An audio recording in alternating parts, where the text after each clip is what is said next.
All right, welcome back. Let's cross to Ayanda, who is in Sandton for the Africities Summit. Ayanda, what have you got for us there? Good morning again. Well, a very good morning once again to you, Leanne. In fact, the summit comes at quite a critical point in democratic South Africa as we celebrate 15 years of local government and, of course, the municipal elections are just around the corner. They're happening in 2016. To speak to us further is Councillor Thabo Manyoni. He is the chairperson of SALGA, or the South African Local Government Association. Councillor, a very good morning to you. Thank you so much for joining us. Good morning. Thanks very much. We're in day 4 of the summit. Has it been value for money? Are there any points worth noting of what we've learned from our African counterparts and what we've been able to impart? I think, yes, it has been value for money.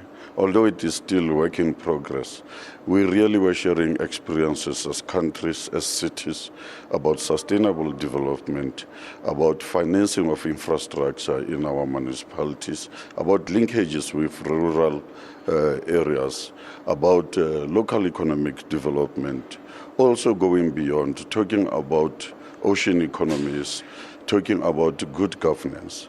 But also, I must indicate, it's not about talks and talk shops.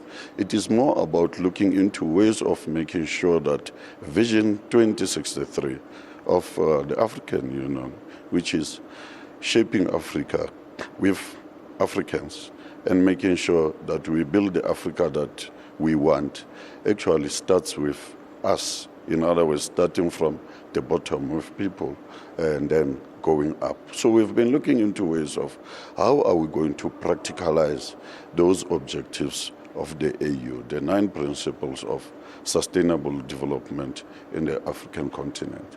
Of course, the implementation is key. Local government is at the forefront of the many lofty policies that we have in the country. President Jacob Zuma recently made a suggestion that perhaps those office bearers who used to be in national government should come and apply their trade locally so as to minimize financial mismanagement, so as to deal with service delivery issues. What do you make of that suggestion?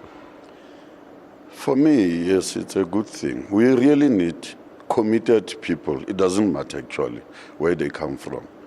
People who are committed, leaders who really want to see things happening, people who really want to see our cities, our rural areas functioning, people who really would love to build livelihoods. In that regard, yes, you have to look not only into representatives who want to have positions, but really people who really want to serve our communities in Africa. And in this regard, we really have to look into what type of leaders we will be putting as South Africans towards local government elections. I must indicate that I've been stressing the point that if you get good leaders, administrative performance will follow. It starts with leadership. And when we take a look at some of the notorious issues for which municipalities and local government make headlines, things like service delivery protests and violent ones to be exact, talk to me about how you think we can mitigate those. Is it a matter of non-delivery? Do we need to upscale some of those members of the municipalities who are on the front line serving the people? How do we fix this? We have to work with people as leaders.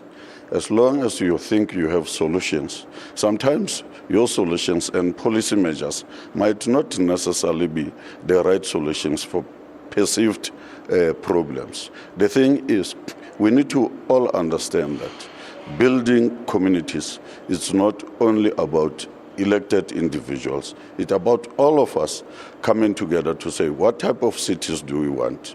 When we talk about inclusivity, what exactly are we saying? Do young people feel to belong to our cities, our municipalities? What contributions can they make? We are faced with lots of challenges and problems, unemployment, crime, drug abuse and so on, which basically are at the heart of every South African. And what is it that we are doing to solve these issues? But I think the key in this regard is dialogue, working together, holding hands, having common vision to share, and making sure that we work towards that vision. We'll have to leave it there, Councillor. Thank you so much for your time. Of course, this being the 4th day, tomorrow it wraps up on the 10th or at least the 3rd of December. We'll leave it there at least for now. When we come back, we speak to an important stakeholder from Kenya. Do stay with us.